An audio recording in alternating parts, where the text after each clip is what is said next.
Rahul sir, Kannabran sir. Yes, sir. Yes, sir, we start, sir. Yes. Madan Mohan sir, will start now. Yes, sir. Sure. Okay, sir. Kannabran sir, proceed. Good afternoon to all. I welcome you all for the session 8 of AICT sponsor SSTP on machine learning and Internet of Things for industrial application on the topic of digitization in power sector. The resource person Dr. D. Madan Mohan, Senior Scientist, R&D, ABB Limited, Chennai.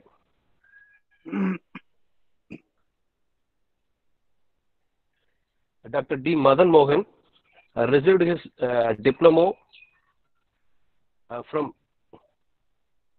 Bhaktavachalam Polytechnic, Kanchipuram, and bachelor's degree in electrical and electronics engineering from Madras University, and master's degree in power system from Government College of Technology, Coimbatore, and he pursued his doctorate from Indian Institute of Technology, Delhi, in the area of power electronics application to power system, and he joined ABB in 2009 as an associate scientist in grid system R&D.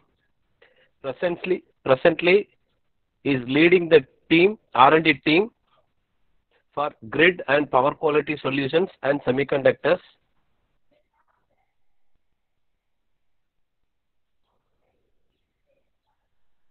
The main role is grid integration, Hitachi ABB Power Grid, Chennai. His field of experience includes HVDC, FACTS, power quality, power semiconductors and its application, electric vehicles and chargers. He published 6 international journals and more than 20 international and national conferences and 1 patent. Sir, take over the session, sir.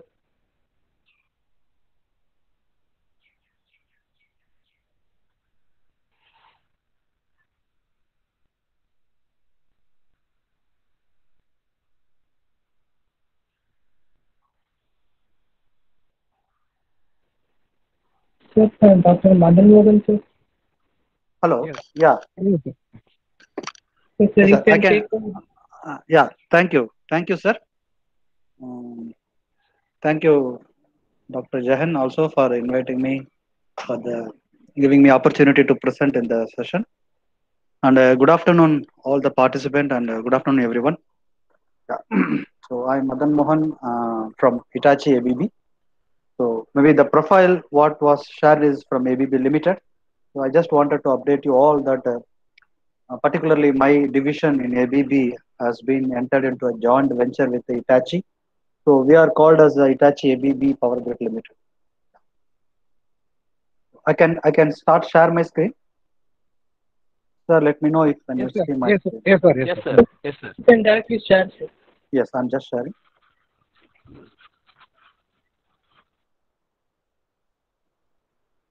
Hope you can see my screen. Visible, sir. Okay, thank you. Okay, so Yeah. it is in Yes, sir. presentation mode. Yeah, Yes, sir. Of course. I'll start. I'll start now. Once again, good afternoon, everyone. I know the topic of this entire series is more on the machine learning and the Internet of Things. My area of expertise is more on the power electronics and the power system and more on the power quality. But still, the ABB and our Hitachi ABB is extensively working in the digitalization part.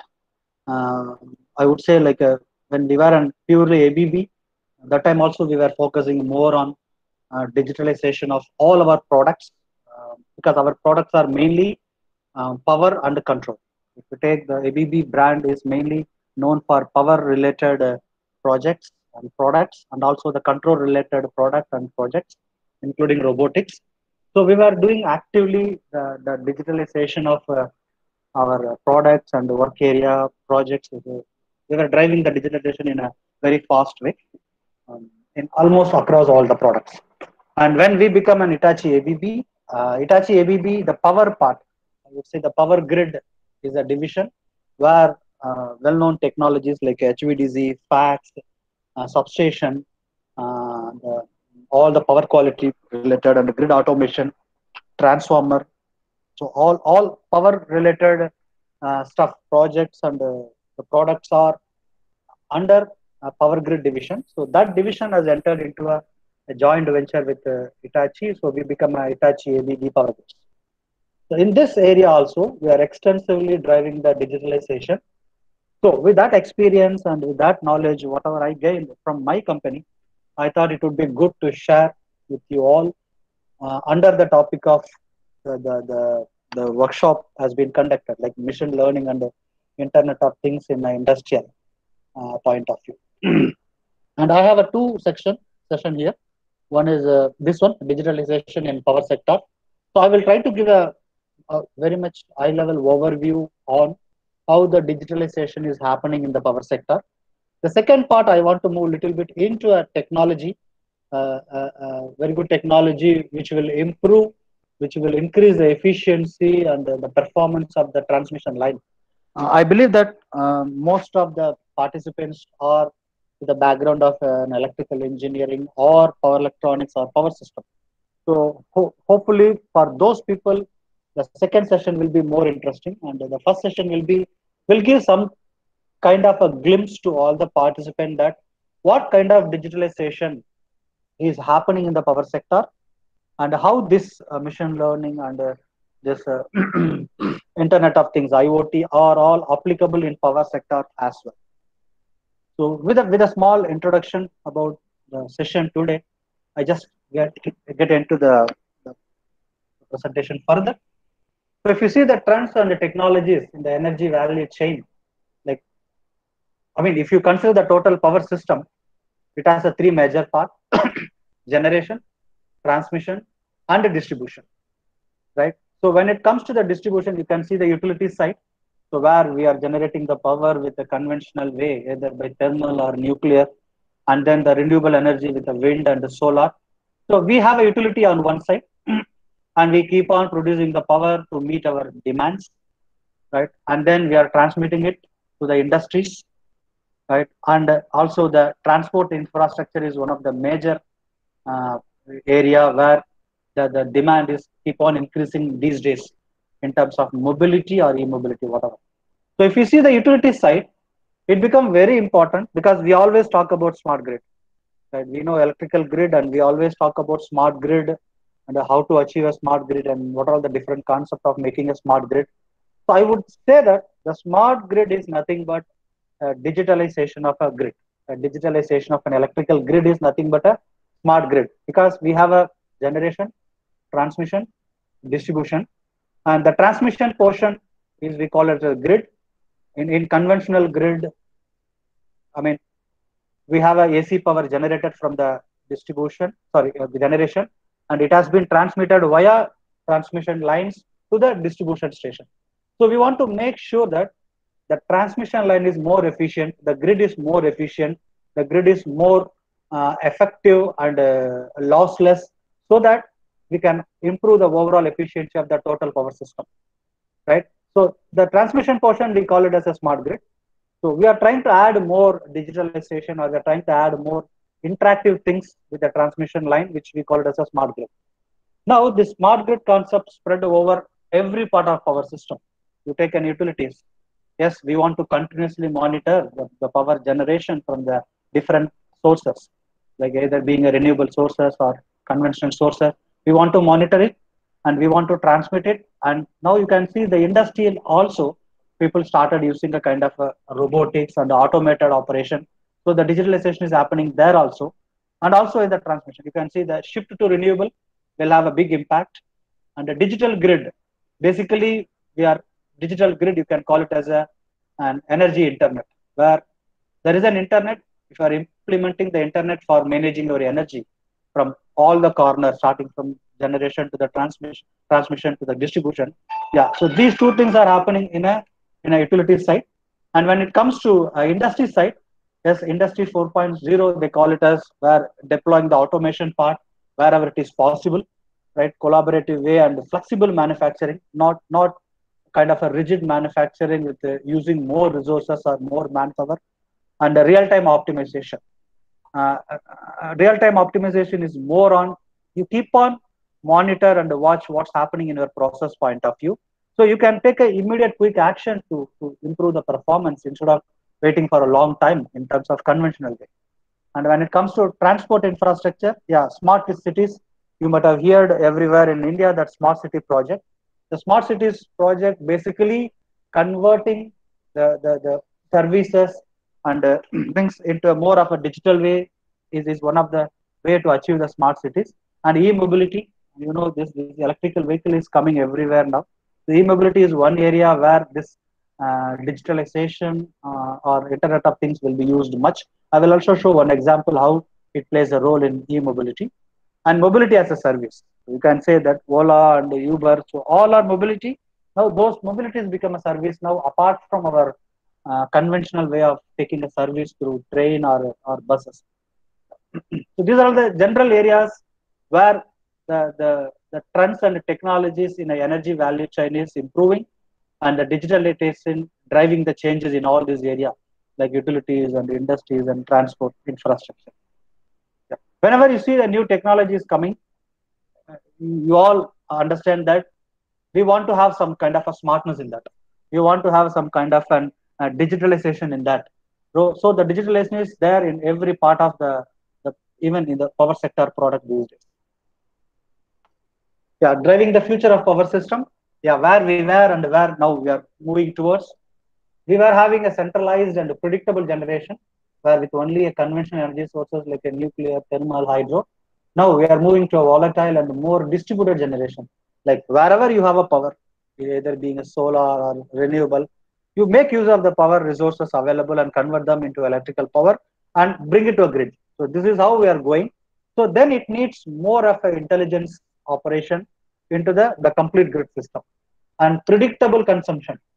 Now, the predictable consumption means we know who will be the consumer and how much will be the consumption per day or per week or per month previously. But we are moving to the flexible prosumers. So you can see the word prosumers. We don't call it as a consumer because the consumer is the one who consumes the power but don't produce anything. He just consume and drain it. But the prosumer means a customer, a consumer who consume it but making another product. For example, I would call the electric vehicle. Electric vehicle is one of the example for prosumer. Prosumer who consume the energy, but again he is giving another service. After consuming energy, he is giving the transportation as a service and he is giving a product as a e-mobility product. So those people are called as prosumers. And from inertia, reserve, and predictable sort of short circuit condition too, we are going to virtual inertia and storage, power electronics component. Like we were previously mostly depends upon the conventional generators, synchronous generator for power generation, even power transmission, even for reactive power compensation. Now there we are slowly changing and we are bringing the power electronics components like HVDC, FACS, even battery energy storage system. So then you can get rid of all your conventional more complicated things to deal with the grid point of view. And from electric grid, we are going to system of electrical system. Electric grid is a one major item where you connect all your power sources and load. Now we wanted to have a more distributed electrical system, and all the distributed electrical system will be combined into a system of electricity. Then conventionally we call a power system, and now we can say that sector coupled energy system and fault prevention and avoidance. And nowadays we are taking more proactive and predictive fault management. The last point is very important because if you see this digitalization and Internet of Things plays a very, very major role in the last one. Right? Wherever we do this kind of digitalization and Internet of Things implementation, it's more contribution towards a proactive way of monitoring the operation and the asset, everything, and the predictive fault management so that you can have the availability of the system 100% to deliver the services. Yeah. So the message is that the innovation is the opportunity for mastering the energy transition. So I want to say that this digitalization and the modernization is completely happening, not only in the grid point of view, wherever the power sector is play a major role. So everywhere it is happening. So that's what I presented here, like digitized setup digital bulk generation, digital transmission, digital distribution, and distributed energy resources from solar and wind, and prosumers. Yeah, so these are some of the examples of prosumers. Yeah, these are all the areas where the digitalization is taking place.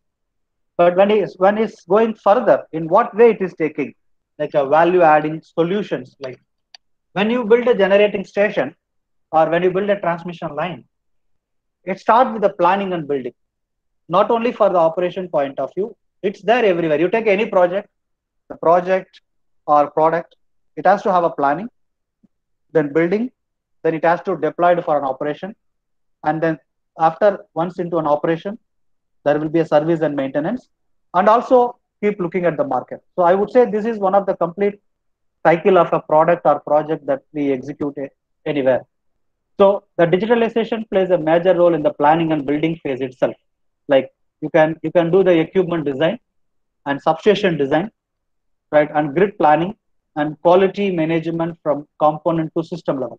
Because these days we try to create the virtuality, like you all know very well, like virtual reality and augmented reality.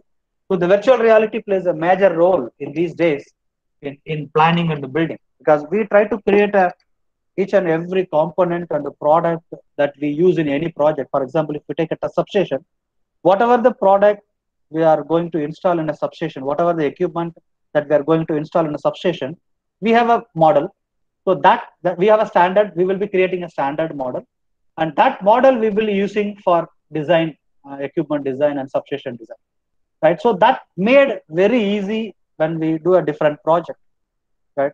So every project is unique, but we are having a standard building blocks, so we can take it and assemble and have a better planning and have a better demonstration in the tender phase itself to the customers. This is one thing on the planning and the building point of view. And operations. Once your project is ready and it is deployed for an commissioning on operation is more important. Like we have to keep monitor the performance of each and every asset and every equipment and every parameter that we want to maintain in our operation. Yeah, even here in the project means I fully consider the electrical project. The electrical project, either it could be a substation, right, or the HVDC station or power quality solutions like a fax devices. So I'm focusing on these kind of projects when I'm discussing these different terminologies like a planning, building, and operation. Yeah, predictive operation based on scenarios, right? Sometimes autopilot functionalities as well. Yeah, this is about the operation. And when it comes to a service and the maintenance point of view, diagnostic based on predictive maintenance, you keep monitor, you keep store everything. Like I would say this is more like our CCTV concept. Like previously we were not capturing anything. If there is any wrong things happen, we go and investigate and try to identify why things are happened. But now what we put is we put a CCTV camera everywhere, so everything is recorded online, and everything is also the data is stored in some places for some amount of time. So if something goes in somewhere, that we can simply go and just tune our look at our CCTV camera, and we can easily find out what is the reason for any kind of fault things happen everywhere. So the same concept we can say here also, like because as during with this IoT and the digitalization, we try to keep record and monitor the performance, the operation, and each and every parameter of equipment continuously and record it, right? So if something goes, even we can keep on look at the parameter to understand how the device is performing. And if you observe abnormality in the performance, you can quickly take a predictive maintenance, right? And also one of the good things is it is not more of an isolated. People from different parts of the world can able to see what's happening in a particular site. So that's what digitally connected workforce. And maybe sometimes this is very useful when some expert will be sitting in some other location or some other country, but we want to have some kind of a diagnostic of some fault, suppose in India. Through this digitally connected workforce, we can take the support from the expert, and we can identify the fault and mitigate it. And optimal crew and asset dispatching, and also it is also playing a major role in market. I mean, assessing the market and what would be the price forecasting, and what would be the investment plan for the companies. So in overall, I would say like in power sector, this this this digitalization and this Internet of Things is really playing a major role in taking the technology as well as the business in a next level. This is one example, I would say, the extending to Internet of Things. You can see at the bottom you have so many electrical components, like maybe a motor or the circuit breaker, isolator, right? Then all are connected to through a communication channel to a yeah to a web based, either web based interaction or through a desktop based interaction. So you can keep on, and also it is connected to a cloud, so that the same information is distributed to the another people sitting in a different location. So you can view and analyze the operation and asset data by multiple stakeholder and expert, right? And you can also put this data together like a weather, market, user requirement, etc. So this and also we put some operational KPI to make sure that in which direction we want to run and which direction we want to perform the equipment. Yeah, and the predictive maintenance and asset management, the process, like it also use all our modern technologies like artificial intelligence, machine learning, virtual reality, and augmented reality. Yes. What we do generally, what are the things are really taken care in electrical sector and which is most important for us? Productivity, right? Through this we are really improving productivity of our workforce as well as our the installation. Energy, make sure that the consumption of energy in our project is well saved. And quality, we deliver the product and the operation of the product at very best quality. And mainly in asset management and asset inventory, because in this all the assets are as a part of an inventory, and it is keep on monitor. Then the reliability, safety of the people, and environment, security. So these are all the areas or key performance indexes where we can really improve the overall performance of the power sector here. Yeah. So these are all other features like asset health can be monitored, and market intelligence and analytics. Because I hope you all agree that the data become a vital part of our day life, and wherever you are working, right? Whether you are working in academic or in an industry or any kind of industry, the data become a vital place. So only based on the data, we really plan our business strategy and everything moving forward, right? So in this case, collecting a data from every equipment and in every aspect become more important. So for which this digitalization and Internet of Things is helping a lot in the power sector as well. This is another example where I just come to a product where we take a transformer. So previously we have a transformer with a core and ions and oils, etc. So the transformer will be put it on a substation, it keeps on working, and if it fails, then we go and open the breaker and start checking it, right? Only by manually. But the digitalization of the power sector is, you can see how things are working, like various accessories like oil level, temperature, breathers, Buchholz relay. These are all the various accessories that we know already from the transformer, and also from the tap changer point of view, the various oil and vacuum. So now every parameter is being measured by an intelligent electronic devices. Now you can see there is a trade name is also given, core sense for gas and moisture measurement, and also the PD sensor for acoustic and electric. So these are all the product, the intelligent product coming out from a company like ABB or Hitachi ABB, to use it with our conventional equipment like a transformer, and then we pass the information to a control product like an intelligent control. Again, the trade name is like a core tech. Then it will be passing to the user interfaces either by web or asset center or SCADA. So you can see this is one of the installation where we are putting the intelligent electronic devices with the transformer, and from your web interface you can keep on measure what is the oil level, temperature, and all other parameter related to a transformer, right? So by this way we can definitely keep on monitoring the performance of the transformer And also not only this is a one transformer is shown here. Generally, all the transformer will be connected digitally in a one location. For example, customer support center, let's say. So if there is a report from any of the location that there is a underperformance of a transformer, even we can able to identify the location of the transformer from a remote place, and even our engineers can able to access the parameters of the transformer and could able to give a diagnostic report immediately, or give the instruction to rectify the issues from the transformer point of view. Yeah, this is one example how this IoT things are helping in our sector. Yeah, I've just shown the same picture in another way. I'm just putting what are the different types of product we have with different trade names, you can say. Hucall's relay, we call it as a EBR, right? You can see EOTI, which is a oil temperature indicator.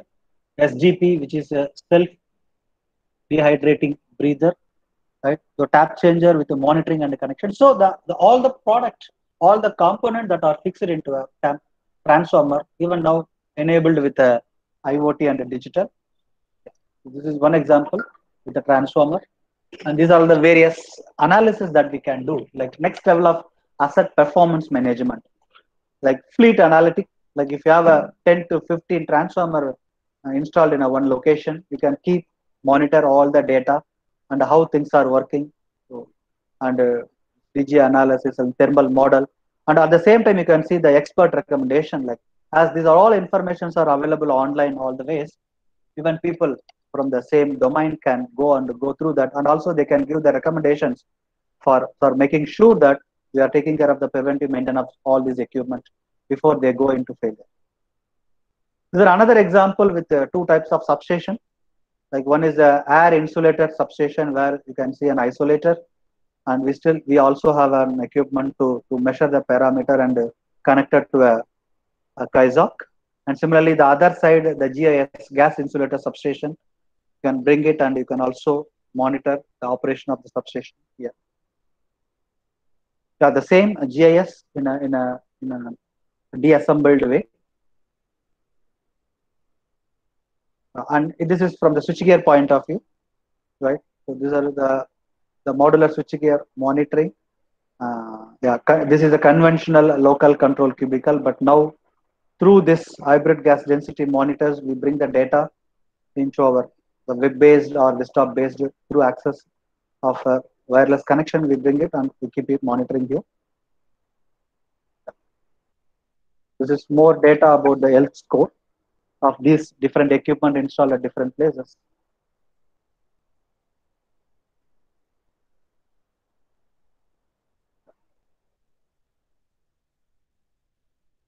Asset health index approach, the next level of asset management. Like you can see that you have a SCADA and you have online sensors and you also have online databases. So all put together, like we do a complete analysis with the support of the expert, with the difference from the data, from the different statistics and equations and computation. Then we go for an action item for long-term plan. And also this will also help for us to plan our product or to improve our product for the next level. This leads to a further innovation also. The failure protection, anomaly detection, and the top failure identification. Also, it saves the data like what is, number of failures for what purpose. So what is the reason for example, this blue is shown as a more number of failure for a particular case. So this is also recorded. Okay, I go quickly into the substation point of view. Yeah, this is also well applicable to the substation. Now we started working on the digital substation. So this is a quick representation of a conventional substation and the digital substation. So we started replacing all the analog measurement and analog data cards into completely a digital substation where all parameters are we are able to measure in a digital way, right? And then you can also see the benefit of it, the comparison between the conventional substation and digital substation. where the panel and the cable engineering is drastically reduced. I'm talking about the third point. Here, the indication shows that the comparison between the conventional and digital substation, right? The project management and engineering is the same efforts, but the panel and the cable engineering efforts is reduced. Protection and control IDs are reduced, and the number of devices is increased here, and the fiber they are increased. But otherwise, you can see in most of the cases, the efforts and the requirement like the commissioning efforts, signal efforts, right, the maintenance efforts, so all are reduced when compared to the conventional substation to the digital substation. Yeah, this is about so far the conventional product like a transformer, substation, how the digitalization is helping. This is a recent trend, a recent technology, which is a e-mobility.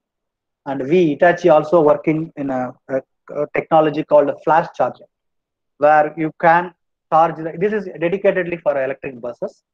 So where you can charge the bus in 20 seconds. Around in 20 seconds, you can charge up to 10% of charge you can boost up.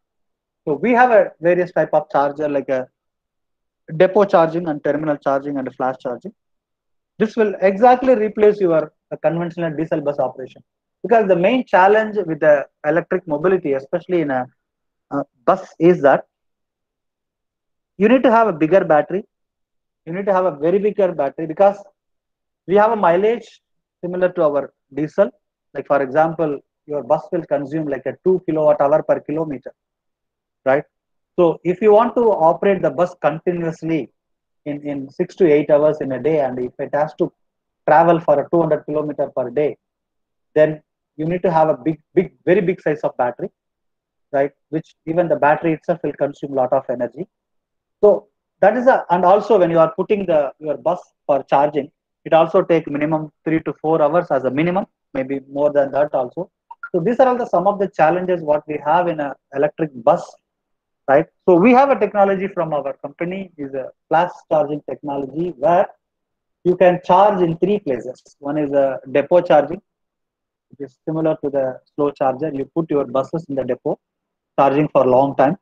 And second option is the terminal charge, where the buses can be, when there is a source and destination for a bus, starting station and ending station, you can put your buses for 10 minutes in these 2 stations, and it can be charged fully, right? And another one is a flash charge. This is like a bus stop. When a bus is moving from one station to another station, in intermediate you will have a bus stops where the buses will stop for 30 seconds, during which the passenger will onboard and offboard. You can also charge your buses during that 30 seconds. Out of 30 seconds, you can charge in 20 seconds so that you can boost your charge for 10%. Right? So we have that technology which is coming up well, which is more beneficial, and which will majorly overcome most of the challenges in the bringing an electric mobility for a bus cases. In this case also, why I'm talking about all these things also, this is in the next slide. In this case also, it has become very important to have a digitalization or monitoring the complete operation of the buses by using this IoT and the digitalization technology. You can see grid, because you are connected to a grid. Your charging stations are connected to a grid. You have to make sure that what is the amount of power or energy drawn by the charging station from the grid. You monitor it, and also you monitor the charging station, right? Because you are going to operate the charging station for every 15 minutes. The bus is going to come for every 15 minutes. It's going to charge, right? So we have to make sure that there is no collapse in the either charging station or the charging setup for charging the buses when it comes, for the fleet operation. Because if your charger is not ready to charge, you cannot operate the bus totally. You have to put the bus at the depot.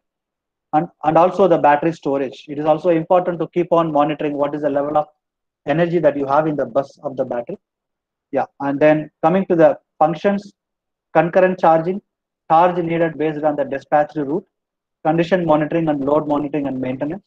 So all this from the bus point of view, measuring all the data related to the bus, like a vehicle battery status, predicting optimal charging schedule, sensor data and fleet routing data, traffic and weather conditions also, because the traffic and the weather conditions impact the charge utilization of the bus very well.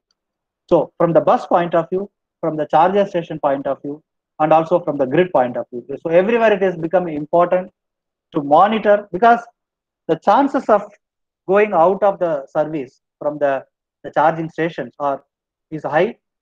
So and this technology is coming up now very well. First, we have to overcome the challenges related to the charging time and the bus capacity, everything. So at the same time, we have to make sure that the charging station and the grids are not affected. So in that way, it is it become very important to make sure that we have a complete asset management and asset monitoring for this e-mobility technology. This is about the application of this digitalization in electric vehicle. Integrating with the distributed sources of energy with storage and also the microgrid. Yes. When you want to promote or when you want to utilize this more of a distributed energy generation, yes, only it is possible with a better coordination and integrating things with the main grid or everything together. Yes. Another important one, like HVDC transmission digitalization. Like I hope most of the electrical engineer and power electronics engineer and power system engineer known about the HVDC transmission, high voltage DC transmission.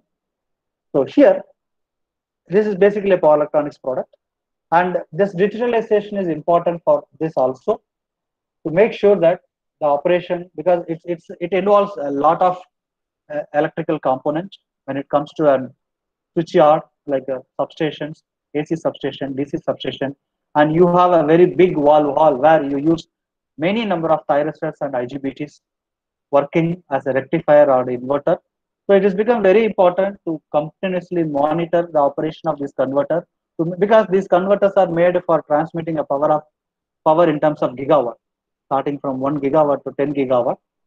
So if there is any failure in the HVDC station, it will totally make your grid out of step and things. So it is also coming up very well, like in HVDC transmission also, the digitalized service support and even the digital power twin, like augmented reality and virtual reality. The virtual reality is more useful when it is a planning stage, in a tender stage, and the augmented reality is more useful when you have any kind of a fault in your site. Yes. So I'll show some of the example here as well.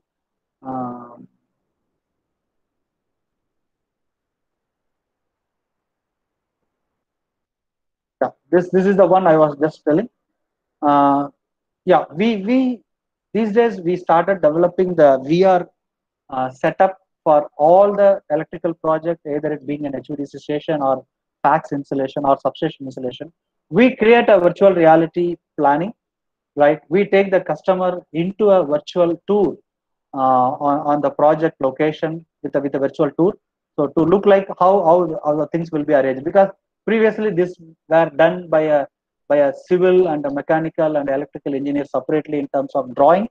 But nowadays, all this planning and everything become more of a virtual reality, where the customer able to visualize what will be, how it will be the project after it has been commissioned and installed. So you can see some of the example of such a substation virtual reality walkthrough for the customers. Yeah, I'll go back again. Yeah, I think we have discussed this one, and I think this we discussed also.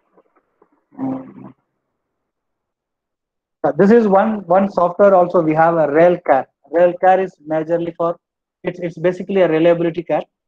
So this reliability car software takes care of complete reliability of all the equipment that you are placing in a substation. You can see a smart transformer, surge arrestor, breaker, right? So everything we keep on monitored, and it has been completely taken care by a package called the Railcar. It's a risk-based, reliability-centered asset and maintenance management software. So these are some of the product, how it is, like starting from asset. From the asset, we are measuring the parameter with an instrumentation, and through a gateway, we are putting that into a software, either a standalone software or a web-based software.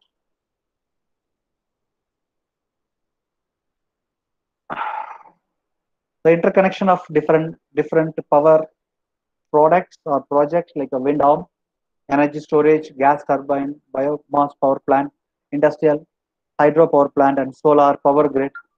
Right. So everything now is integrated into a centralized digital control center to make sure that not only the grid, the complete power sector is digitalized and become more stronger, smarter, and also greener. Yeah, just one slide for the to conclude a journey to the future. How this machine learning or Internet of Things are really used in a power sector. When you call as an industrial, I won't say industrial in general, but in a power sector, you can see we started with a copper and iron for our transformer, right, which is basically a muzzle, right? Then you can, if you see from this muzzle and the nerve and sense and brain expertise and artificial intelligence, if you add keep on the technologies, the modernization things in y-axis, and then putting the things in x-axis like a transformer, right? Transformer electronic control, integrated SCADA automation, software and digital solution, and now recently the cyber and the physical platform, which will take you from the copper to ion age to electronics, automated operation, and then digital operation, and then finally an autonomous operation. This is what the future we are traveling towards, starting from our core per ion to completely autonomous operation of is all the power and power equipment and the projects and products that we are using nowadays. I hope this something is maybe interesting to see the future, starting from copper to iron to electronics age to an automated operation age where we have a robotics and then the digital operation, but now become a complete and autonomous operation. I think this is what I wanted to really share from the close to your topic for the workshop, digitalization in power sector. Sorry if I'm not going into a depth because this I prepared intentionally and collected all the information just to meet the topic and expectation of the audience in the workshop, right? Yeah. So I have another topic where it could be a little bit interesting more for a electrical engineer and a power electronics engineer. Maybe if you would like to take any questions at this point of time for the first part, fine. Otherwise, we can also move to the second one and quickly finish it, and then we can take together. Okay, Ji. Yes. I hope I have got some better idea how this digitalization is really playing a role in power sector. Like our transformer is no more a conventional transformer; it become a really digital transformer. Right? We can achieve a digital transformer by power electronics devices also, solid state transformer we call. But otherwise, we go with our conventional transformer, but adding more intelligence to the transformer and relays and switch gear. So each and every electrical product, conventional, not even for that, even for motors and generators. So all are now getting more smarter and digitized. This is what the message I want to say from the first portion of the presentation. Okay, so the second one, HVDC and PACS in smart grid. I have chosen this. I'm not going to cover PACS here. I will only cover the HVDC, more related to the smart grid. Why I have chosen this is particularly smart grid because wherever we were in a digitalization of the power sector discussion in the past 45 minutes, basically it leads to a smart grid, right? Okay, we understand that all this smartness and smart products, intelligent control and everything needed, the software is needed and all these technologies are needed to make our grid more smart, right? At the same time, the technologies from power electronics side also more important to make our grid more smarter because the smart grid is nothing but it has to meet effectively the balance between the demand and supply. So before adding all these fancy things, maybe I won't call any more fancy things. All this additional feature of digitalization, we have to make sure that we have enough power. We have generated enough power to feed it into the grid to meet both the balance between the demand and supply, right? So from that point of view, these two technologies, HVDC and FACTS, plays a major role in realizing the smart grid. So I'll take the HVDC part. Yeah, the smart grid, the main reason for going for a smart grid is increasing demand and environmental concerns and also the security of supply. Because if we are generating 100 megawatt power, we have to make sure that we are using the 100 megawatt power to the consumer and customer. Not that some 10% or 20% of power is theft or lost due to the inefficient operation of our infrastructure. And also more renewable power generation, because we are no more only depends on our conventional power generation method. We are moving towards more of a distributed generation and more by renewable energy sources. And also we would like to increase the efficiency, energy efficiency, right? Yeah, and also considering the aging infrastructure, aging workforce, so reliability of supply also become more questionable. That's the reason why we have to move towards the smart grid, right? Ultimately, the efficient and reliable operation of the system, ultimate aim, right? And the smart grid, you can see everything is connected there, right?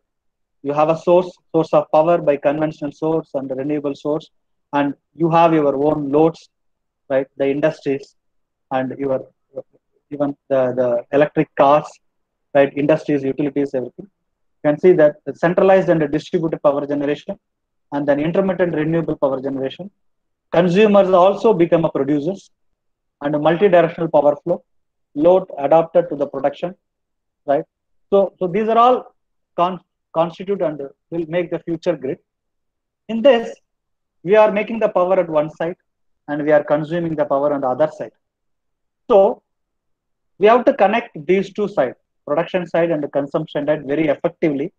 That we call it as a smart grid, right? You can see in the smart grid, various aspects is playing an important role, like a network manager who will always synchronize these two sides, and the substation and the feeder automation, basically the network which bring the power from one side to another side.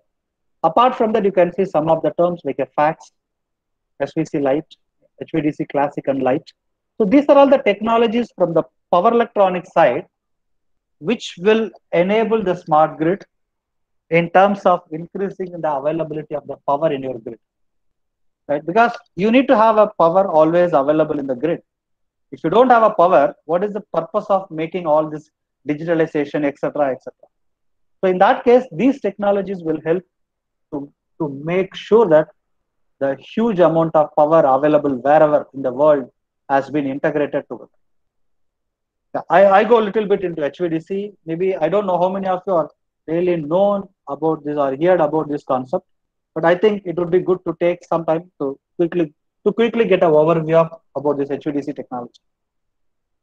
HVDC, it's a high voltage DC transmission.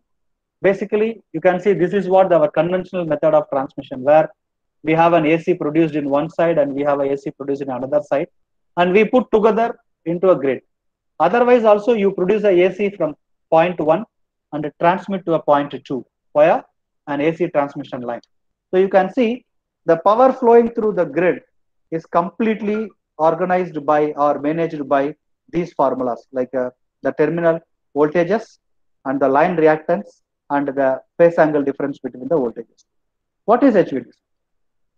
We are going to replace the transmission mode convert the transmission mode from AC into DC just by putting a two power electronics converter, one at the starting, one at the ending, right? So you can see the middle portion is completely become a DC now.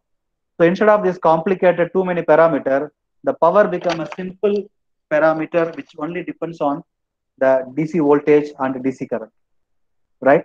So you can ask, what is the advantages of doing this? Actually, there are many advantages. First, low cost in terms of number of conductors. You will agree that in AC power transmission system, we always have a 3-phase 3-wire system, but in DC, you can go with only one conductor and use the ground as a return conductor. Even not, you need only maximum 2 conductors, positive and negative. So by that itself, you are reducing the 30% of your cost in terms of conductor. One advantage, low losses.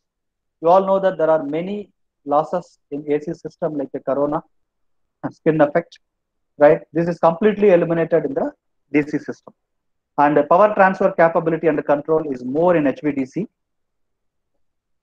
In a conventional way, like when you are using a AC transmission system and you are producing a power from AC generator, and let's say if you want to control the power over this transmission line, maybe you need to adjust your torque angle or step angle of your generator, which is not very easy, right? But when you are putting a converter, you forget about the power generated by your generator. You can still control the power flow in the DC line just by controlling your converter. So that is very much possible with the DC transmission. And another important thing is asynchronous tie. So the asynchronous tie is nothing but you may have a two AC system of different frequencies, 50 hertz or 60 hertz. So this HVDC system will help you to synchronize both the two different frequency system into a single system.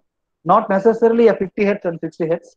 Even if you have a 1 or 2 hertz difference between your supply system, you can still use an HVDC system to synchronize between the two.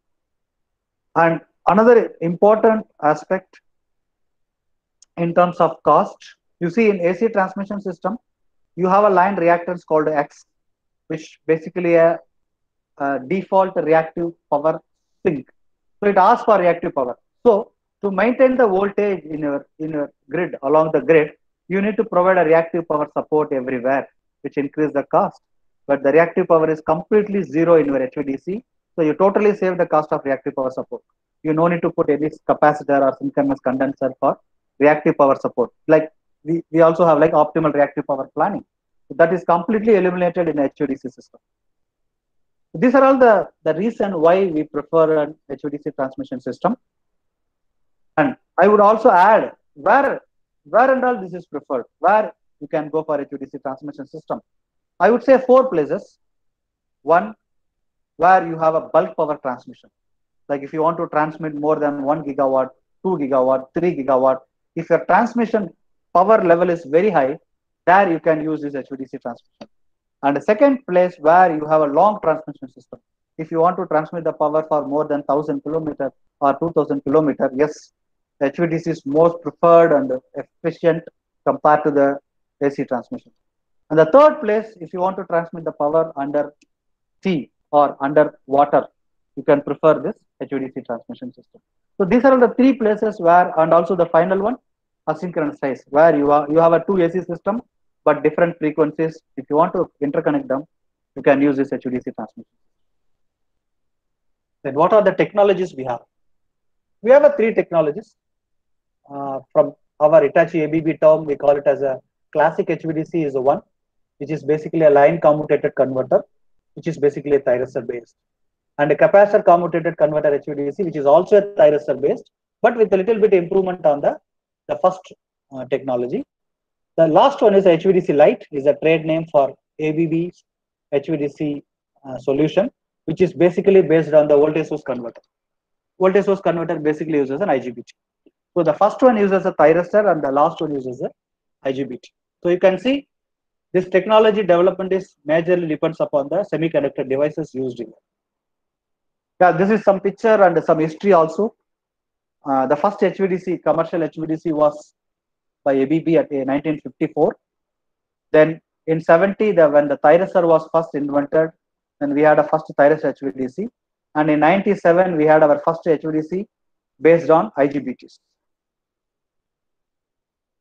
3 different technologies, and what is its capabilities, like a more of a real power control and the control of reactive power at their terminals, right? And also taking care of the short circuit capability and power control.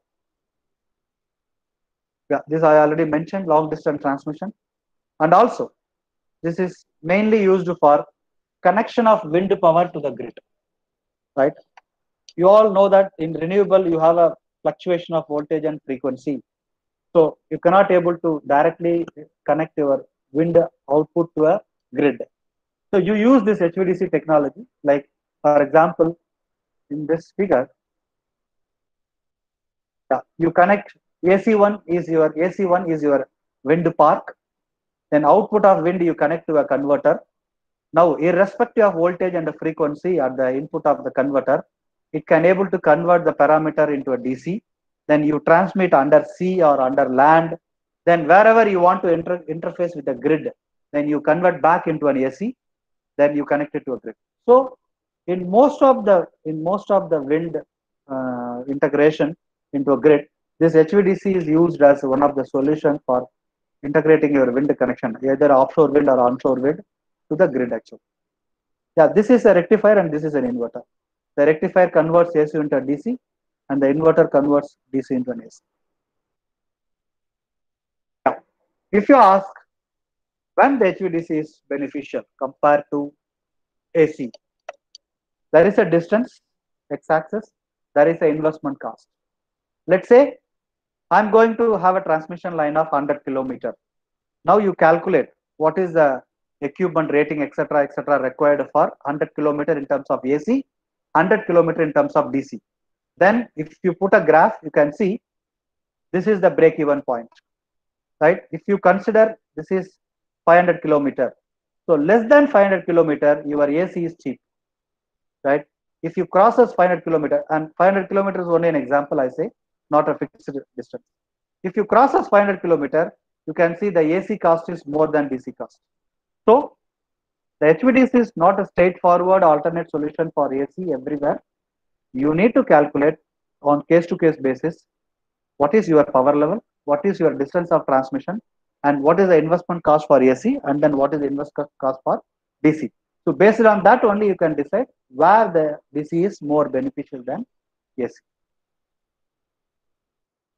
Okay, this is about the planning. Coming to the parameter, we want to have a more voltage. The voltage level of transmission should be more high so that we can transmit more power, right? I talk about two technology. One is a classic, the other one is a light. Classic is a thyristor based technology and the light is IGBT based technology. You can see in classic, we have achieved very high voltage level, the black one, up to 800 kV, so that we can transmit the power also very high level. This is showing only a 3000, but now we have also reached up to 6000 megawatt with the thyristor based technology. But with the IGBT based technology, you can see we are still at around 500 kV. Our power level is around 1200 megawatt. So you can see the superiority of thyristor based technology is more than IGBT based technology in terms of power transmission capability. This is a quick example of two. This is the basic thyristor, how the thyristor will look like. And many such a thyristor will be put it in series. Then these things will be put it in a wall hall like this. This is nothing but basically a one quadruple wall in a big structure. And if you come to the IGBT based, this is your IGBT chip, put it in a submodel and then model. Then many such this is how one IGBT will look like for a power product, power level. And this IGBT will be put it in a the stack wall, and this is what the converter here. You can see here, this is basically a 12 pulse converter, and this is basically a 2-level converter of VSC based. And you can see what are the components here: thyristor wall, modules, and yeah. And this is a quick comparison between the two technologies, HVDC Classic and HVDC Lite. These are all the worldwide projects installed by Hitachi ABB, out of which 51 are HVDC Classic, which is basically thyristor based, and 11 are HVDC Lite, which is IGBT based. You can see some of the project in India in the middle, where Vizag 2 is basically a back-to-back converter for frequency matching, and you can see Chandrapur and Padje, and also you can see Rihant and Delhi. So these are all some of the projects which we have in India, but most of them are based on thyristor. Yeah, so this is about the overview of the technologies of HVDC, and little bit go deep into the HVDC Classic quickly to give you an idea. A configuration where you have a 12 pulse converter, two 6 pulse converters are connected in series to achieve 12 pulse converter to meet the harmonic requirements on AC side as well as on DC side. This is your transmission line. On AC side, you have a capacitors for reactive power compensation and filters to take care of the harmonics above 12 pulse, right? And you also have a smoothing reactor on the DC side to smoothen your DC current. This is one layout of how an monopolar converter station will look like. This is, consider this is an rectifier station. You come from AC line. The AC is coming. There is a power produced here, generated here. Then it is coming to an AC switch yard where you have all your circuit breaker, voltage transformer, current transformer, and isolators from here. And then you come to a transformer. This is called a converter transformer. The AC output is connected to a transformer, and the transformer output is going into the wall. Then this is the wall is nothing but your rectifier, and which converts AC into a DC. And on the sides, you have harmonic filters for harmonic mitigation purpose. You also have a shunt capacitor. And here you have a DC line. Now the AC is converted into DC. Now the DC will go to 1000 to 2000 kilometer to the inverter station, which is placed on the receiving side. The inverter station is just a mirror image of the same one. The inverter station will start from DC, and then it is given to a wall hall, which will convert the DC into AC. Then you have a transformer, and then you have a switcher, then you have a load on the AC side. So the inverter and the rectifiers are just a replica of each other, except to control. The control will make sure that this is operating as a rectifier, and the other one is operating as an inverter. This is how a thyristor will look like, which is a layer, silicon layer based thyristor. And many such a thyristor will be connected in series to achieve the required voltage rating for conducting very high power through a transmission line. Yeah, this is how one wall hall. I was showing the wall here, the blue color one. This is how one wall look like inside. Actually, you can see a person is standing here, and this is one quadrupole. That one leg is shown here.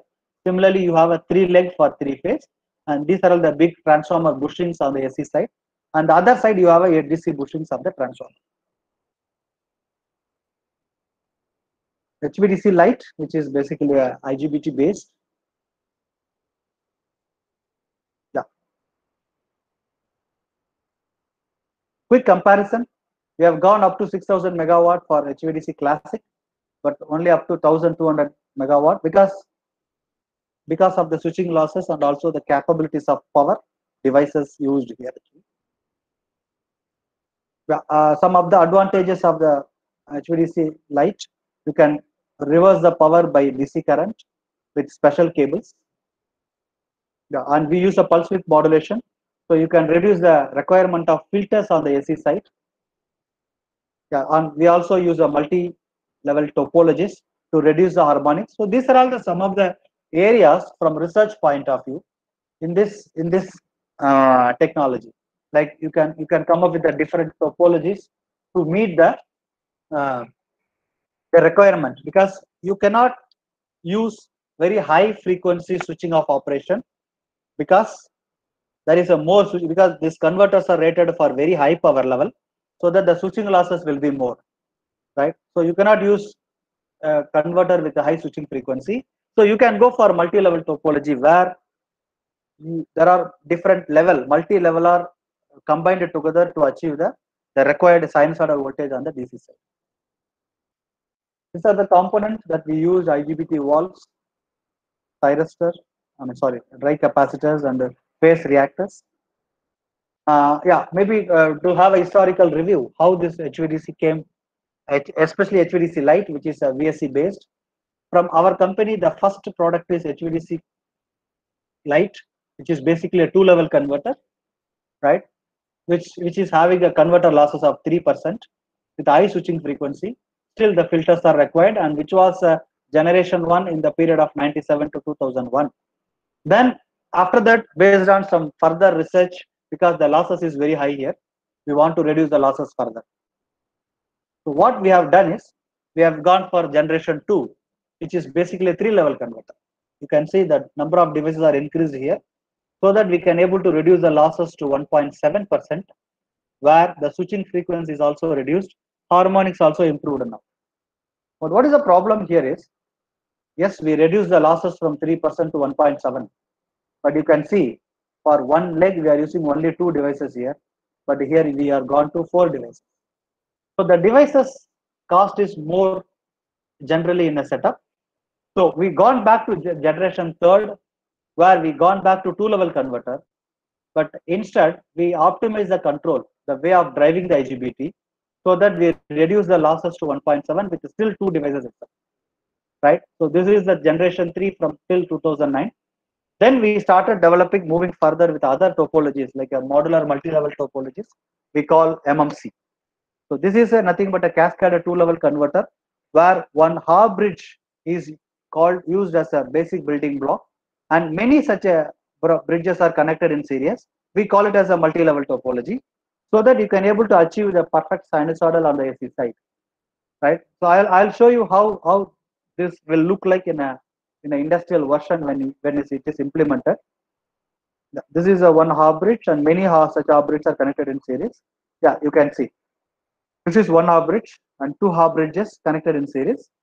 So this mechanical structure is basically realizing the 2 Haar bridges. The top portion is one Haar bridge. The bottom portion is another Haar bridge. You can see there are some stacks here. These are all the IGBTs. This first portion is the top device. The second portion is the bottom device. And at the back side, you can see the green color or the capacitors. So similarly, 2 such things are arranged here. So if you want to have a more, you can see the complete one arm, we call it as a arm, positive arm and negative arm. To realize a complete one positive arm, it consists of 36 cells, right? So you need this many structure to be put together to realize this portion. So you can imagine now, if you want to completely realize the total converter, then how many such a cells should be put together? That will be one rectifier station.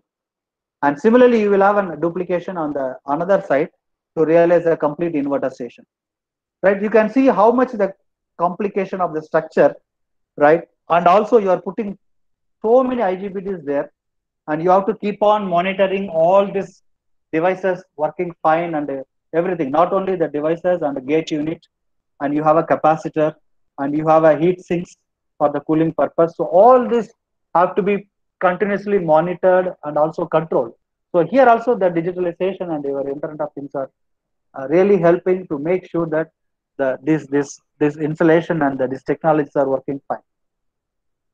Yeah, when compared to the losses from the converter point of view of both classic and light, you can see the thyristor based converter losses is around 0.8% always. With light, we started with 3%. By various research and innovation, we could able to bring the losses to around 1% so far. But still, you can see we have not met the loss level of LCC. So the message here is that the thyristor based technology is still unbeatable for the HVDC power transmission point of view. And the light technology, the IGBT based technologies are more suitable for wind integration and renewable integration into a grid. Yeah, this is the overall diagram. You can see the AC system 1, rectifier, DC, inverter, and then AC. These are the complete control, how the rectifier station has to be controlled and how the inverter station has to be controlled. So this is completely taken care by the independent control for rectifier and inverter station. I'm not going into deep actually here. We can discuss for many hours into deep actually. This is one project we have in India, one of the 800 kV multi-terminal project. This we call it as a NEA, Northeast Agra. Actually, we have a surplus hydro power available in the northeast region of India, right? And we have a more demand in the central of India. But if you see the demand in the northeast side, it is very less. So here you can see the power level is 6,000 megawatt. The kilometer is around 1,700 kilometer. At the DC voltage of 800 kV, you can see Bishwant, Alipurduar, and Agra. These are the 3 HVDC stations you have in the line. The most of the power, the major power is generated at the starting station, and some of the power is tapped at the Bihar in Alipurduar, and the remaining power is coming to Agra, to a central grid of India. Yeah, this is where is one of the good example, the HVDC is useful to bring very big amount of power for long transmission and bring the power to the center of India where the load is more. Yes, so this is about a quick overview about the HVDC technology. Maybe I can also quickly give some overview about the FACS technology. Maybe interesting for you to know and also differentiate between the two HVDC technology. The FACS technology is just opposite to the HVDC because the HVDC says you replace your AC system into DC and then transmit power. But the FACS system says no, don't replace your AC system into DC. You can still use your existing AC transmission system, but by putting the FACS devices, you can improve the efficiency and operation of the existing transmission line itself, which is known as a flexible transmission system. I would like to quickly put an example. Transmission capacity. You have a own transmission capacity for every transmission line. You can use your transmission capacity up to the thermal limit. But are we doing it? No. We are always using it up to only stability limit. Right? You can see if in the glass, only the lower portion is, we will call it as a useful drink, but not the top one. But the complete capacity of the glass you can still use up to maximum. So that is what our thermal limit. For example, you are using a copper or aluminum as a material, and they have their own thermal limit. Up to the thermal limit, you can load your copper or aluminum in terms of current, right? When the current is passing through the copper or aluminum, there is a losses, ohmic losses. The ohmic losses will be converted into a heat dissipation, basically the thermal limit. But we are not operating our transmission line up to that because there is a thermal limit, because your transmission line is by default is a reactive power zinc. So the foam portion here is nothing but a reactive power. The drink portion in the glass is nothing but a real power. We want our transmission line always to transmit real power than reactive power. But you can't do it because your transmission line is by default inductive nature. So it will always have a reactive power. So that will limit of loading or using your transmission capacity instead of thermal limit to the stability limit. This is what one of the drawback we have by default in our transmission lines, mainly in AC transmission lines. This is one thing. Second thing, now we started using more nonlinear loads, like more of a switching devices, more of a converter, which will basically inject harmonics into a transmission line as well, right? So these two problems can be taken care by your FACS technology. Like by putting a FACS device in a transmission line, yes, you can improve the power transmission capability of your transmission line. You can see the amount of useful drink than unuseful drink. At the same time, it will also take care of the harmonics that are injected into a transmission line. So you can make your quality of power is very good. So what exactly it means is your transmission line is a default reactive power zinc. It needs reactive power, right? So what we are saying is by putting a FACS device, we are telling to the transmission line that don't take reactive power from the grid. The FACS device will supply you the reactive power, so that allow the transmission line to carry most of the real power than reactive power. This is what exactly the purpose of the FACS device putting into a transmission line, so that the power transmission capability of the transmission line has been not limited by that stability limit. It has been taken to the thermal limit, right? Now, quickly, the various devices we have a shunt compensation and series compensation is the two famous technologies. Even in the shunt compensation is more preferred technology compared to the series compensation. Basically, what it does is you have a grid, you have a load, you have your FACS devices. You have the grid is having a voltage called UL, and your FACS device is having its own voltage. By adjusting, if your UL is too low, it will inject the reactive power, and if your UL is too high, it will consume the reactive power. So what happened? Ultimately, the FACS device is doing nothing that either it will inject the reactive power into the grid, or it will consume the reactive power into the grid. This is ultimate operation what exactly done by the FACTS device. Either inject a reactive power or take a reactive power from the grid.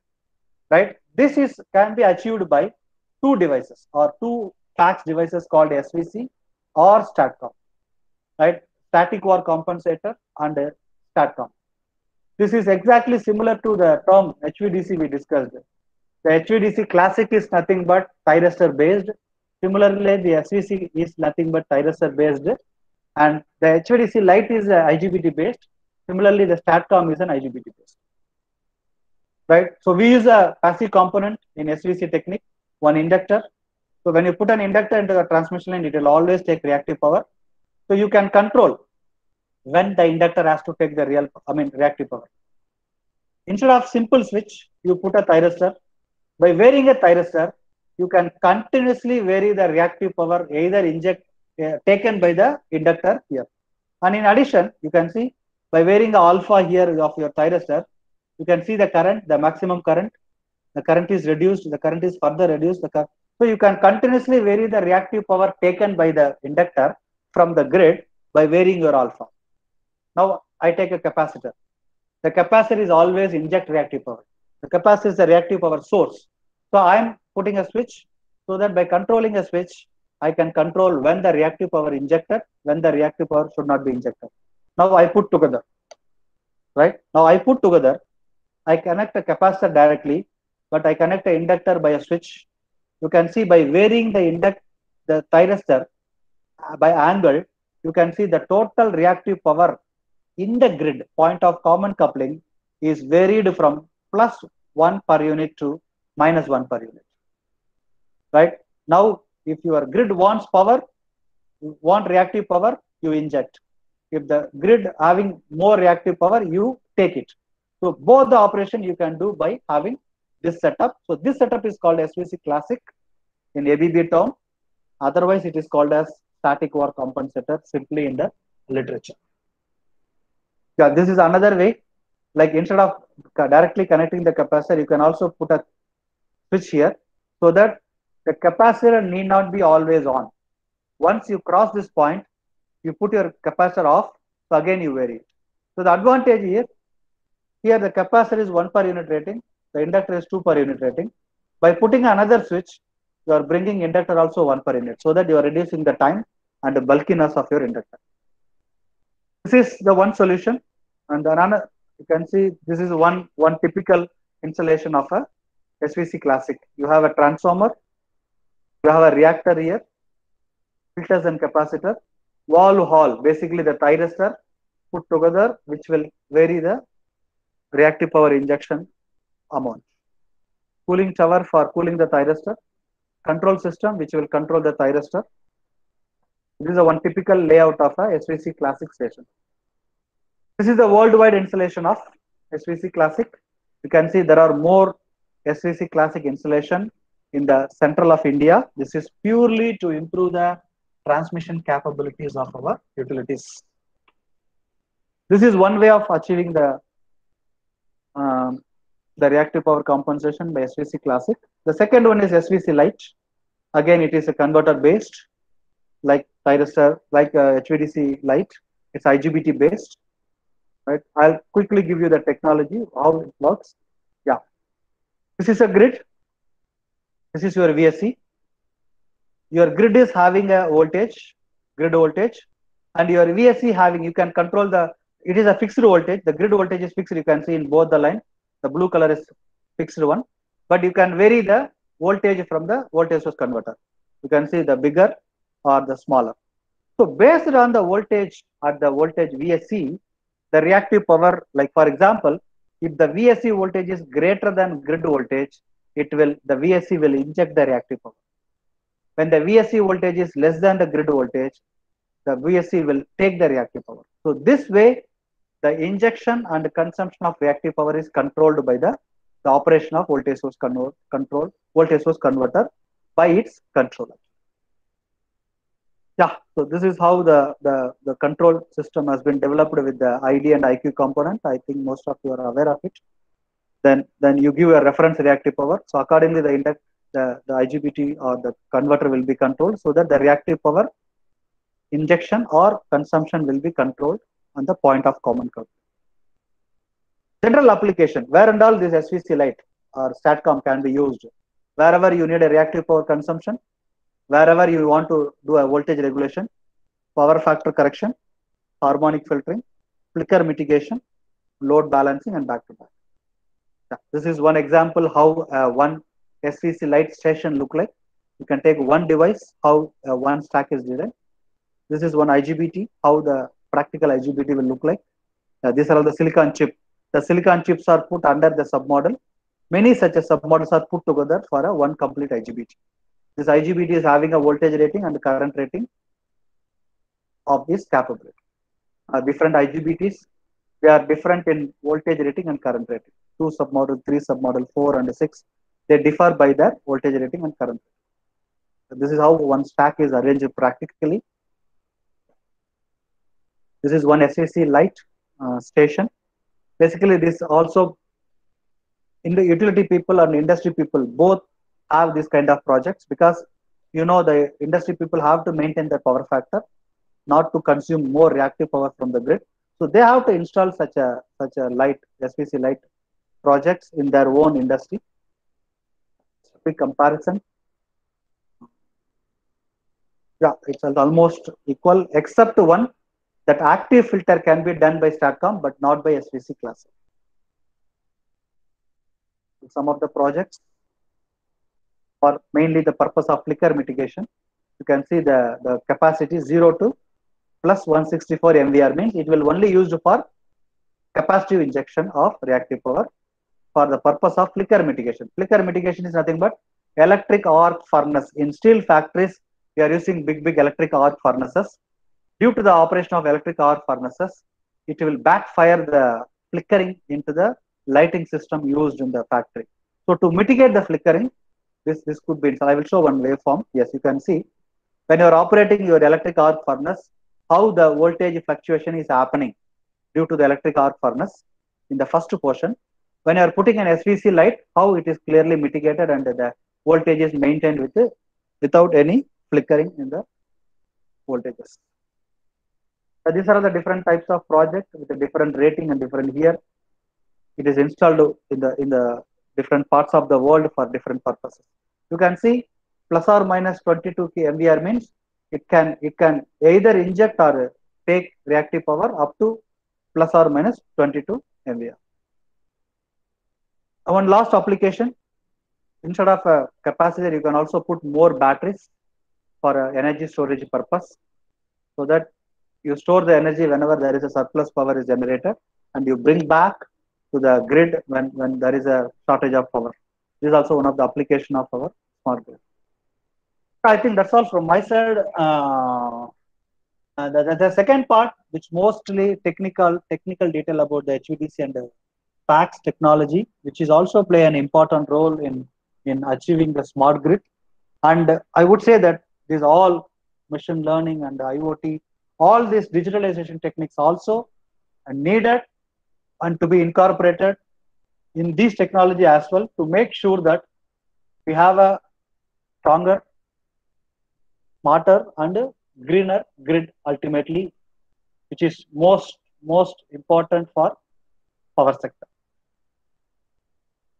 Yeah, so I think that's all from my side for today. Thank you, Madan sir. It will be a thoughtful and wonderful session. There will be a lot of message and lot of informative sessions. So sure, this HVDC scenario and the HVDC technology will have different about perspective, because we have studied only in theoretical point of view and research point of view, but we have not seen practical implementation. So the second part will be beautiful, and compared with first part, it will be the digitalization power system will be what will be all new to all the research community. So there will be a lot of reply from chat box. There will be informative session. There will be a thoughtful session. There will be a good session. So, and also some questions also to answer for that. Sir, shall I ask questions one by one? Sure, please. Rahul sir. I'll continue, sir. Sir, session is very informative. Also, we touched various areas like IoT, machine learning, and virtual reality. Many things. We received many questions, sir. First question: how power can be optimized in a solar grid-tied system using IoT? Solar power can be optimized in a grid-tied. System using IoT. Okay. Mm, Sir, once again, shall I read, sir?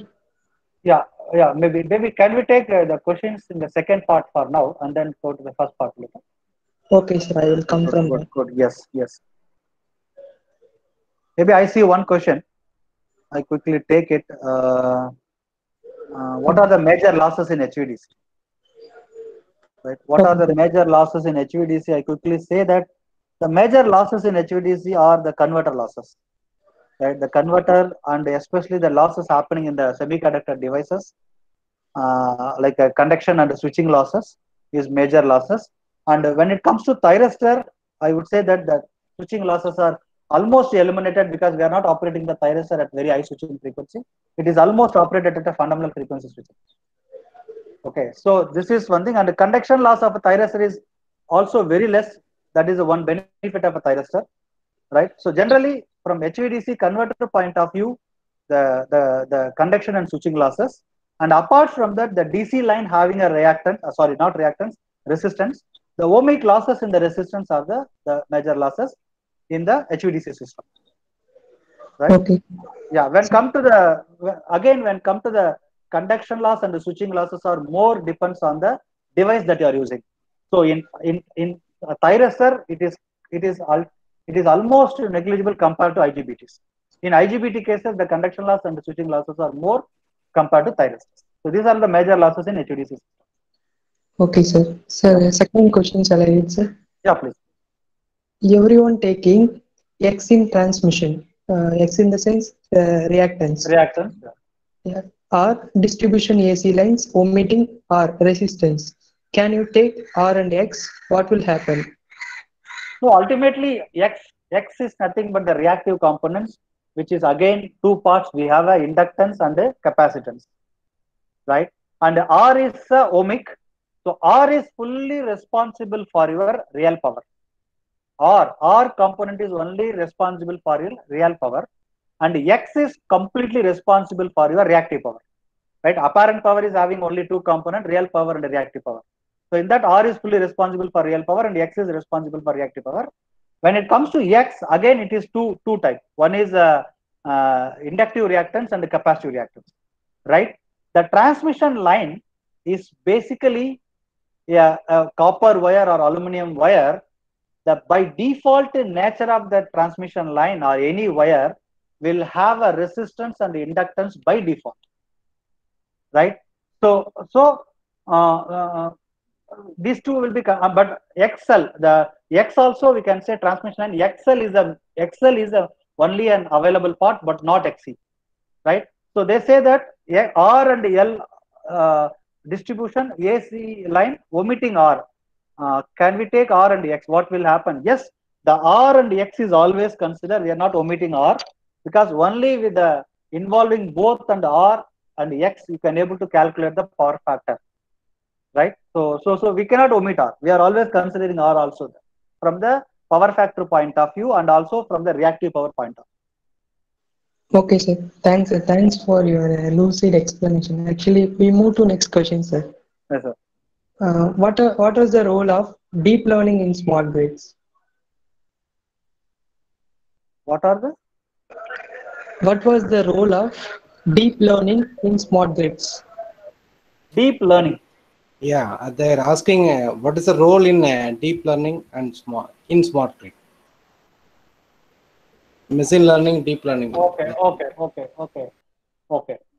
Deep learning in smart grid. I'm not very sure this question because I'm more focusing on the technology point of view of power electronics, but I have not used this particular machine learning and deep learning concept in HVDC and FACS project or smart grid project here. Deep learning will definitely give you an idea about how we can really mitigate the fault cases and how efficiently we can operate the overall system. That is one thing, and I guess from my own point of view that it will give you a good idea about how we can improve the system performance and further actually. This is what I can say as of now. Okay, sir. Sir, we move to next question, sir. Yeah, please.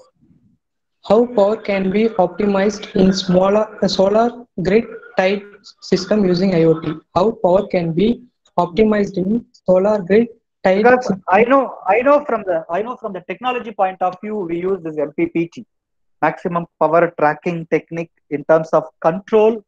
I know that how this maximum power can be optimized from solar. As far as I know, this is one technique how we can extract maximum power from the solar converter or solar panels. But when it comes to an IoT, yes, I can say that. Yeah, suppose forget about IoT.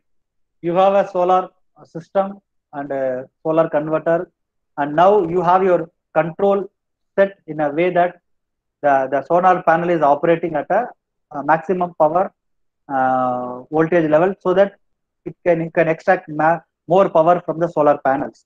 And if you are taking it to an IoT, then the IoT can able to help us in such a way that if there are some fault or if there are some issues in the system where you see that the voltages are falling down or some other issues in the network related, then it can feedback the status of the grid, or it can feedback the operational parameter of the converter and the grid to the control, so that adjust the maximum power place, to make sure that even in the fault condition or even in the abnormal condition, we are making sure that the power is extracted or the cells or the solar panels are operated at the maximum power mode. So this could be one way I guess that IoT can be useful as a feedback mechanism to send the information back to the control to make sure that the maximum power is always extracted from the solar panel. Otherwise, if you don't have IoT, it is a more of an one way. Maybe within converter, the control can able to track the changes and adjust the maximum power tracking. But from network point of view, the IoT can help to always get the maximum power from the solar system. Okay, sir. Sir, next question. Electrical power can be transmitted by ML and IoT technology without wire. I don't think so yet. We are not there yet, actually. Okay, sir. It is also depends upon the amount of power you want to transmit. Right? Electrical power, you say 1 watt, 2 watt is also electrical power, or a kilowatt or a megawatt. And certainly not for kilowatt and a megawatt ranges. Maybe Okay, something happening in terms of watt ranges. Okay, sir. Sir, next question. Does HVDC transmission eliminates the use of fax devices? Yes and no, I would say. Yes, because what is your requirement? Whether you want to transmit for very long transmission line, very high power. For example, I have shown one example of Northeast Agra, where we want to transmit from Arunachal Pradesh to Agra without any intermediate tapping or without any distributing the power in the way. So in that case, yes, HVDC is the only option. There you cannot put a fax devices and say I want to transmit 6,000 megawatt power. No, right? In that case, yes, it eliminates the fax devices in one way. In other way, no, because again I say HVDC is not an alternate for everywhere. If it is an 100-kilometer transmission line, you no need to go for HVDC transmission line. You put a AC transmission line and put a fax devices, so that it will improve the performance and efficiency of the device. So the answer is the HVDC, yes and no. The HVDC will eliminate the fax devices in some cases, but it will not eliminate the fax devices in some other cases. It has to be calculated, it has to be estimated on case-to-case basis. Sir, next question. Basic question from me. Why we need to maintain reactive power in grid instead of real power? We don't need to maintain. We no need to maintain. Actually, it is there. It is there by default. As I said, it is an inherent property or inherent characteristics of the transmission line. We want a transmission line which will only carry 100% real power. But in reality, it is not there, because when you have an aluminum, when you have a copper to be made as a transmission line, by default there is a R and L, right? So the reactive power, the L is a default reactive power zinc. So whenever there is a reactive power, sorry, L, there will be a reactive power will be taken, right? So it is not an intentional, it is a inherent characteristics of the transmission system to have a reactive power if you are transmitting by a transmission line with copper or aluminum. If you can able to find out another element or another material which is not at all having L, then you will be fully get rid of reactive power, right? So this is what the reality. So we have to take care of the reactive power, but the reactive power cannot be completely eliminated, but it can be minimized, right? When you minimize, then your transmission line will be capable of taking more real power. Okay, so this reactive power and the voltages are the interrelated parameter. When you have a more reactive power, more voltage will collapse or more voltage will drop in the transmission line. So the voltage will collapse actually. So then in that case, we have to maintain the reactive power to maintain the voltage level of the transmission. I hope you understand. Yes, sir. Because Thanks. voltage is a parameter which has to be maintained always in the transmission line. Then only you can send the required power through the transmission line in terms of current, right? If you are 200 volt, if you say that you take an example in your home, if your fan is running very slow, you immediately called low voltage, right? So when you maintain the 230 voltage across your fan, then only the fan able to take the rated power through rated current so that it runs at the rated speed. If your voltage across the fan reduces from 230 volt to 180 volt, the supply will not give the rated current so that it is not getting rated power. So the fan will rotate in low speed. So similarly applicable for transmission line also. We have to maintain the voltage which is through reactive power. Okay, sir. Next question, sir. Recent impacts on energy conversion on industry by using IoT. Recent impact on energy conversion on industry by using IoT. It's not conversion, Conservation. Yes, definitely it is improved, because energy management is one of the important aspect of improving the the aspect of smart grid or improving the performance of the complete power sector, right? Because you have a data every minute. Like you don't in the conventional way, you may not have a data for every minute or every second, right? You may have a data. We do a load forecasting, right? Load forecasting for a monthly basis or a weekly basis or yearly basis. So the time span was very big in a conventional way, but this time span is totally reduced even to a second basis. So we know the more accurate data in terms of energy conservation or energy consumption by the consumers, right? So in that way we can plan this supply and demand in a very high way. So, and also not only by the the consumers. If you come to an industry, we use a lot of product which consume electricity, right? We don't know whether the products are consuming the electricity in an efficient way or is there any fault, right? So these are all continuously monitored by your IoT. So yes, that really made the improving the efficiency of energy conservation in that way. Okay, sir. Next question, sir. Do we have an offshore HVDC line in India?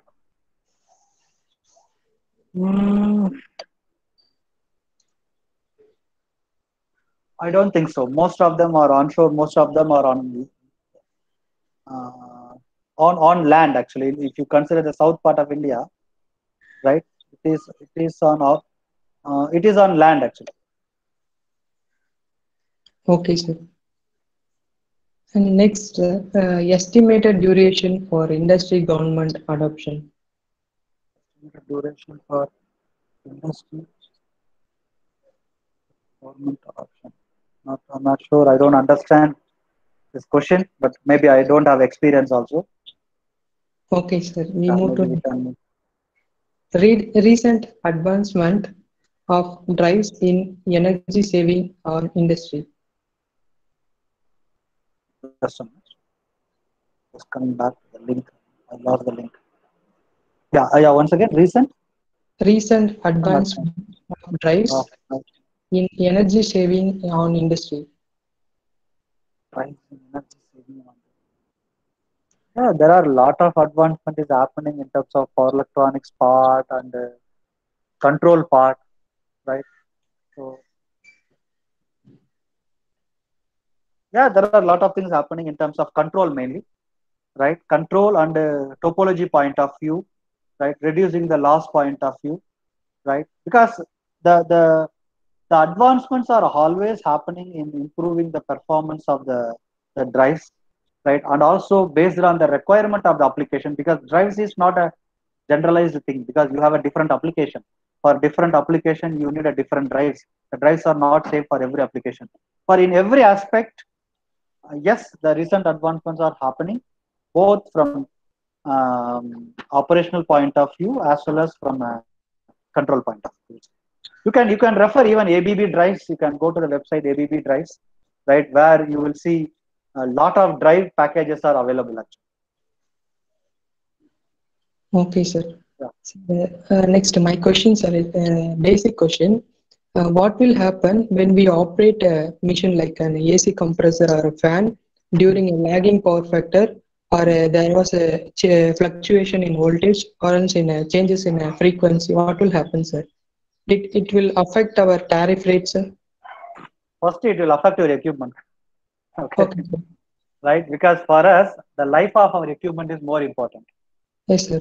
Right? If you are giving low voltage, or if you are giving sometime over current, and if you are not giving a proper frequency, because the machines are meant to be operated in a rated condition, standard condition. One is the rated condition, and another one is a standard condition.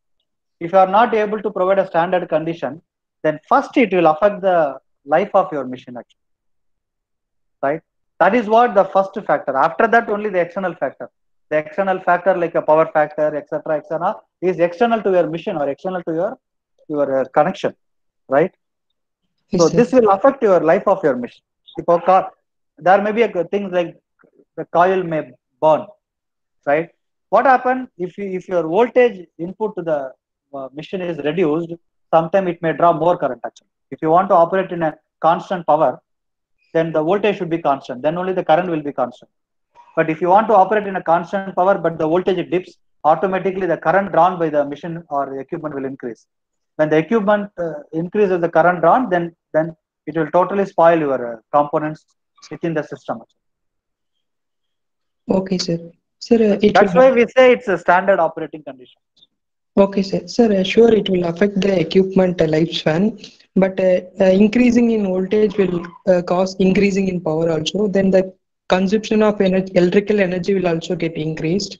So the tariff rate will be also getting affected, right, sir? You can't do that simply, right? The tariff, see, whether you are consuming how many kilowatt hour, it depends on you, right? So, but we are not focusing on that side actually. As an electrical engineer, I want to see that I'm making sure my electrical equipments are working, right? My network is working. Okay, after that only the energy consumption part we will go. Right? I would say I will put this is a third option, like our third priority. First, I will make sure that my equipments are working properly, my equipments are fed with a proper input out of thing, and my network is working fine. Then only I will look into the kind of energy consumption part. Okay, sir. Yes. Because energy consumption is more of a running expense, right? The running expenses you can optimize at any time, but more important is your investment, your capital expenses, like what the equipment you bought or what the infrastructure you put. Okay, sir. Thanks, sir. Thanks for your lucid explanation, sir. Also, you got many excellent session, excellent good session, nice session, informative session. those feedbacks in chat box, sir. You can see that.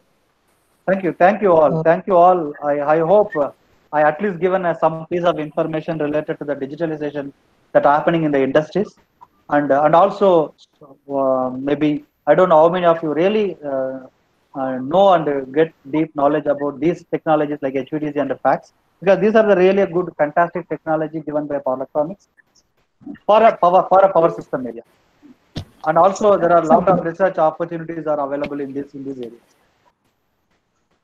Sir, good afternoon, sir. This is Gajendran. Yes, sir. Hello, sir. Yes, sir. Sir, Please. I'm working as assistant professor in Karpam College of Engineering. Okay. Actually, this HVDC and facts and all, we studied only in the textbook.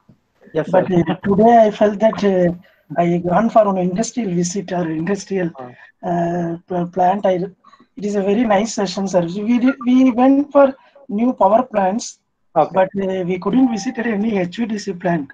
But Okay. today your presentation, everything's give us some live effect to us. Very thank you very much for your informative informations. Thank you, sir.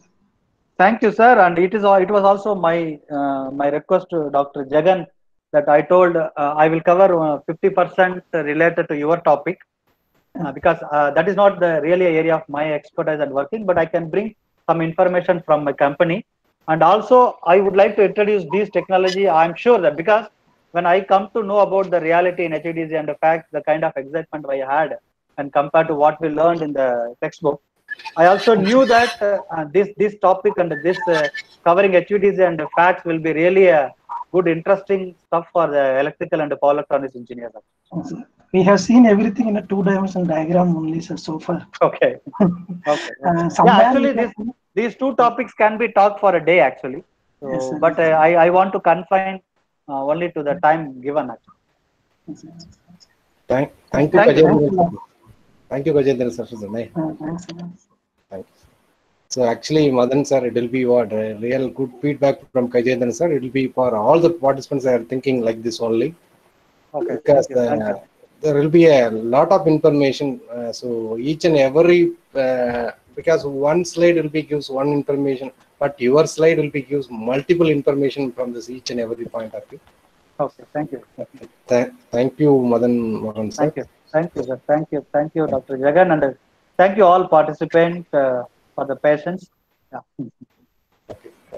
Rahul sir.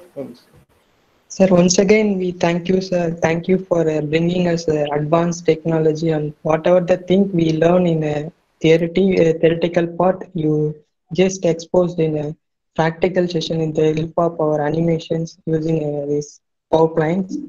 Really, your slides are very professional and your slides are more informative, sir. While seeing the slide itself, we could understand a lot of things are happening. Also, when I was looking into your slides, really I felt that it's a good way of presentation. Also, it will help many of them to do like this kind of presentation when we are explaining the concepts. Those things are very professional, and also it is very informative, sir. Those things we saw, and we saw the thyristor and all small thing, but you just show that it's a big one. Several time. Height also it will be more length, and you've shown a lot of bank of thyristor banks. Many things you have shown what are happening in a real time. Thank you, sir. Thank you very much, sir. Thank you, Mr. Raghav. Also, we are looking forward for next session with a big time we want to spend with us to learn more, sir. Thank you, sir. Sure. Always available. Yes. Sure, sir. We'll bring so next sure. afternoon. Yeah. Sure, Jagan. Okay. Yeah. Okay, Madan sir. Thank you. Thank you all, and take care and stay safe. Bye. Thanks, sir.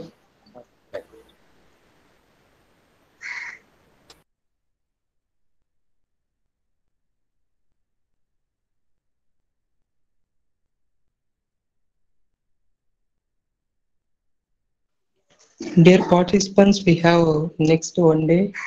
Tomorrow is our day 5th. We have session in the morning as well as afternoon session. Please be on time. Our morning session will start at 10 a.m. be on time and please don't make a resource person to wait.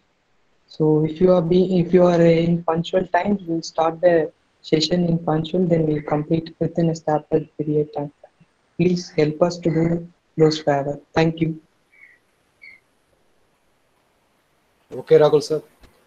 Thank you. Thanks, sir. Thanks, sir. HOD, sir.